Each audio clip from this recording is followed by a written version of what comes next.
कधीतरी आयुष्य आपल्याला एका अशा वळणावर नेऊन सोडतं जिथून कदाचित परत येण्याचा वाट ही नाहीशी होऊन जाते. आज काही कथा आपण अशीच ऐकणार आहोत. पण कथा ऐकण्या अगोदर चॅनलला लाईक, सबस्क्राईब करा, बेल नोटिफिकेशन दाबा. सविता साधारण एक 28 वर्षाची तरुणी. नुकतंच तिचे लग्न झाले होते आणि लग्नानंतर सगळे या लग्नाचं विशिष्ट मानत होते. कारण सविता ही अक्षरशः शहरामध्ये राहणारी तरुणी ही खेडेगावामध्ये आली होती लग्नानंतर. कारण की तिने लहानपणापासून एक हट्ट धरला होता की लग्न करेल तर एका शेतकऱ्याशी. गावात चर्चा झाली आणि कौतुक देखील झाले. सविता ही ठरल्याप्रमाणे लग्नानंतर ही गावामध्ये आली. सगळ्यांना ती फार जीवाची वाटू लागली. अगदी थोडेच दिवस गेले असतील. 3-4 दिवसांमध्ये सगळे काही विधी आटपून सविता आता तिच्या कामामध्ये लागली होती. सगळं काही पूर्वपदावर आले होते. थोडेफार गावकरी आणि तिकडचे बाई हे ओळखीचे देखील झाले होते. आता काय, रोजचे ठराविक कामं हे तिचे चालू होते. घरी देखील तिचा नवरा आणि सासू सासरे एवढेच. पण यात विशिष्ट म्हणजे या गावामध्ये पाण्याची अडचण असायची. पाणी हे लांब लांबून आणायला जरी लागत असे किंवा तिकडचे पुरुष मंडळी हे विहिरीतलं ते खोल पाणी काढून देत असे. अशीच एक भयंकर रात्र सविताच्या आयुष्यामध्ये येणार होती. सविताच्या सासू आणि सासऱ्यांनी सांगितले की आम्ही काही दिवसांसाठी गावाबाहेर जाणार आहोत, काळजी घे, आणि ते निघून गेले. आता हे दोघेच घरी होते. सविताचा नवरा हा शेतात काम करून दमला होता. तो तसाच घरी आला. पण सविता मात्र चिडली होती आणि तिने सांगितले की गेल्या 3 दिवस झाले पाण्याची व्यवस्था काही झाली नाही. गावात असे कसे सगळे? सवितेच्या नवऱ्याने तिचे समजूत काढली आणि दुसऱ्याच दिवशी पाण्याची व्यवस्था करतो आणि राहिलेले कामं करता येतील असे समजवले. अंधार झाला होता. जेवण वगैरे झाले आणि हे सगळे झोपी गेले. पण आता सविताला काही झोप लागत नव्हती. अर्थातच ती दिवसभर घरी जरी असली तरी मोकळीच बसायची. झोप लागेल तरी कशी? म्हणून तिने ठरवले.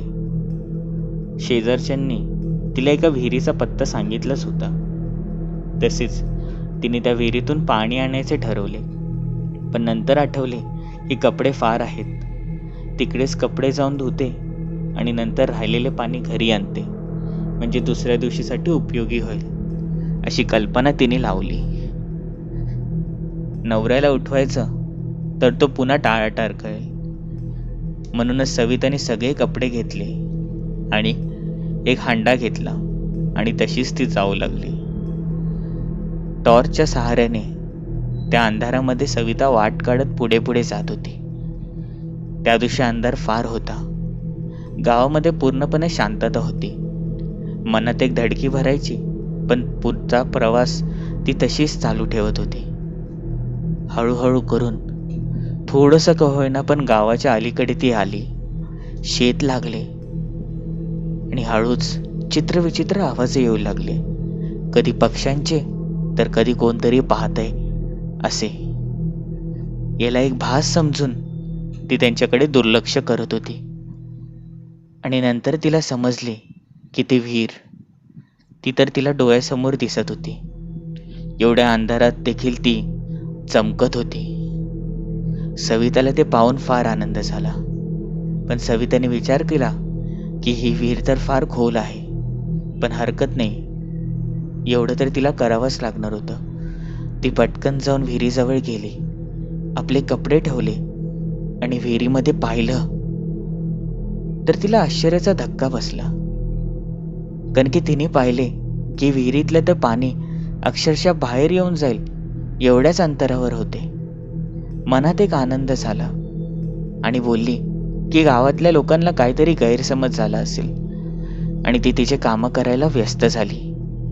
ती खाली बसली, सगळे कपडे हे त्या कळशीतून खाली काढले आणि ती कपडे धुवायला व्यस्त झाली. तेवढ्यातच तिने वरती पाहिले आणि त्या विहिरीतला हंडा खाली टाकला आणि तेवढ्यात ती दचकली, कारण की तिने पाहिले की विहिरीतलं पाणी हे अक्षरशः खालच्या स्तराला गेले होते. पण इतक्या लवकर पाणी खाली तरी कसे जाईल हा प्रश्न तिला पडला. पण पुन्हा मनात समजूत काढली, कदाचित मगाशी माझा भास असेल. पाणी कसे बसे ती काढू लागली. एक हंडा काढला आणि कपडे धुण्यात व्यस्त झाली. पण कपडे धुत असतानाच जणू कोणीतरी लांबून रडण्याचा आवाज येऊ लागला. असे वाटत होते की एक बाई आपल्या दुःखानेच तिथे रडत आहे. हा आवाज कसला हिचा शोध घेण्याचा तिने प्रयत्न केला. आपल्या टॉर्चने ती सगळीकडे तिकडे उजेड मारू लागली, पण काही दिसलं नाही. एवढ्यातच ती पुन्हा कपडे धुवू लागली, पण जणू आता सगळीकडे धूप पसरू लागली. तिला काहीच कळत नव्हते की आजूबाजूला काय चाललंय. पण यावेळेला तर आश्चर्याचा धक्का तर बसलाच, पण मनात धडकी देखील भरली, कारण की यावेळेला बायांचा हसण्याचा आणि रडण्याचा दोघांचा आवाज एकाच वेळेला येत होता. पण शहरात राहणारी सविता हिला मात्र भूतांवर विश्वास नव्हता. म्हणून ती रागात बोलली की जो कोणी असेल त्यांनी समोर या, असले काही करू नका, मला हे सगळं काही माहिती आहे. ती पुन्हा आपले कपडे ही धुण्यात व्यस्त झाली. पण आता पाणी पुन्हा संपल्याने ती उभी राहिली आणि तिने त्या विहिरीमध्ये आपला हंडा टाकला आणि पुन्हा पाणी हे वरती काढायला लागली. पण तिने जे काही पाहिले ते पाहताच ती जोरात ओरडली आणि तशीच मागे मागे ही जाऊ लागली, कारण की तिने पाहिले त्या हंड्यामागे एक हात होता. हे सगळं काय हे समजण्याच्याच अगोदर कोणीतरी विहिरीतून सविता नावाने हाक मारू लागले. सविता हळूहळू करून त्या विहिरीच्या जवळ जाऊ लागली. प्रकाश हा मोठ्या प्रमाणे त्या विहिरीमध्ये पडत होता आणि सविताने त्यामध्ये पाहिले तर नीट काही दिसत नव्हते. आपल्या टॉर्चच्या सहाऱ्याने तिने त्या विहिरीमध्ये पाहिले आणि ते पाहताच ती मोठमोठ्याने किंचाळू लागली, कारण की तिने पाहिले की त्या विहिरीच्या आतमध्ये एक बाई होती आणि ती सविताकडे पाहून अक्षरशः हसत होती. ती बाई पूर्णपणे पांढरी पडली होती आणि जणू तिचं वजन वाढल्यासारखे ती वाटत होती. ती पांढरी पडून फक्त फुगली होती आणि ती हळूहळू करून विहिरीतून बाहेर येण्याचा प्रयत्न करत होती. ती एक क्रूर हास्य देत होती. आणि दुसरा धक्का तिला बसला की जे पाणी तिच्या हाताला लागले होते ते आता लाल भडक झाले होते. हे पाहताच ती मोठमोठ्याने किंचाळू लागली आणि तसंच सगळं काही टाकून ती पळू लागली. पण तिचा तोल घसरला, ती खाली पडली आणि बघताच बघता तिने मागे पाहिले तर तिने पाहिले की त्या विहिरीच्या कड्यावर ती बाई तशीच आपल्या गुडघ्यांवर हात ठेवून सविताकडे पाहत होती. ती ओली चिंब झाली होती, ती पांढरी पडली होती, तिच्या कपाळावरचे कुंकू पुसले गेले होते आणि ती सविताकडे पाहून एकटक हसत होती. तिने आपला एक बोट सविताकडे दाखवला आणि सविता तशीच किंचाळू लागली.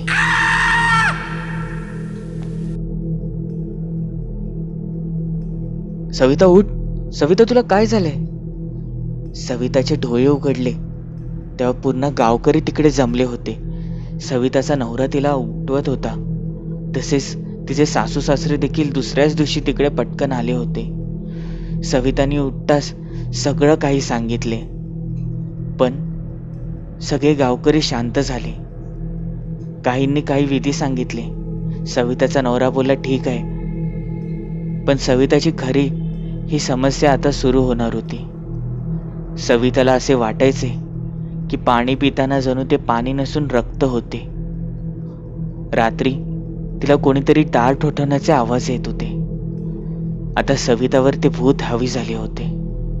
सविता ही रात्रीची किंचाळायची आणि बोलायची, ती आत येते, ती मला मारून टाकेन, ती माझा जीव घेईल. सविताच्या घरच्यांना आता समजले होते की हे प्रकरण आता त्यांच्या हाताबाहेर जाणार आहे. म्हणून त्यांनी त्या मांत्रिकाला बोलवले. एक मांत्रिक जो त्यांच्या बाजूच्या गावामध्ये फार प्रसिद्ध होता. तो मांत्रिक येताच त्या मांत्रिकाने सांगितले की आता तर फक्त सुरुवात आहे. हळूहळू करून ही तिच्या शरीरावर पूर्णपणे ताबा घेईल आणि तिचा जीव घेईल. नवऱ्याने फार विनंती केली. मग मांत्रिकाने सांगितले की यावर एकच उपाय आहे. येणाऱ्या अमावस्या दिवशी तुम्ही त्या विहिरीजवळ जायचे आणि तिकडे एक हिरवी साडी, बांगड्या, कुंकू, नथ हे सगळं ठेवताच तिकडे एक मटणाचे ताट ठेवायचे. तिला प्रार्थना करायची आणि तिला सोडून दे असेच म्हणायचे. ठरल्याप्रमाणे सगळं काही झाले. रात्र आली. मांत्रिकाने सांगितल्याप्रमाणे तिचा नवरा जाऊ लागला. बघता बघता मध्ये अडथळे येत होते. जणू पाय जड वाटत होते.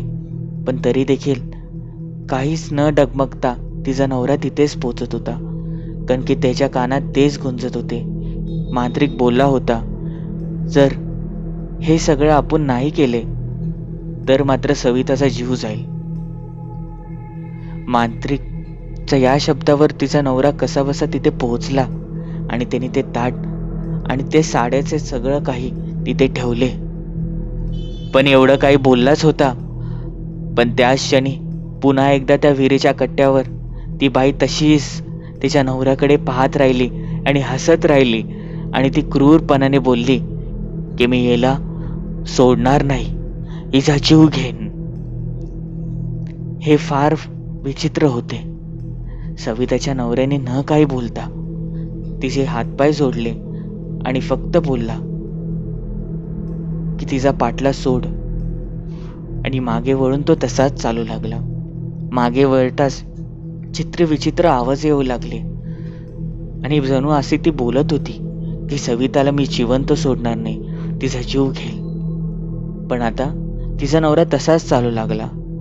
मागून सविताचा देखील आवाज येत होता.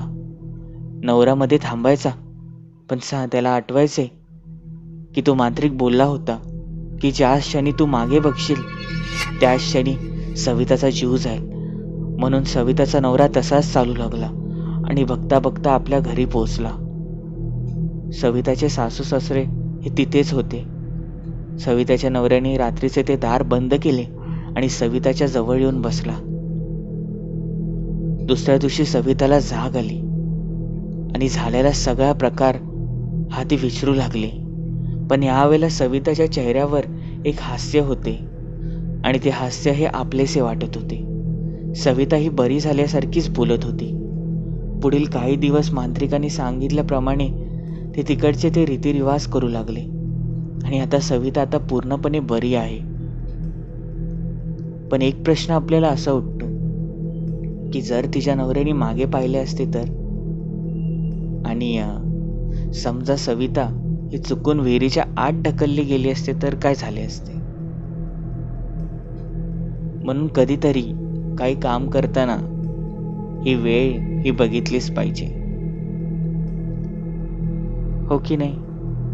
कथा कशी होती तुम्ही मला मेलवर सांगू शकता किंवा इंस्टाग्रामवर. चॅनलला लाईक करून सबस्क्राईब करा, बेल नोटिफिकेशन दाबा. भेटूया पुढील भागांमध्ये.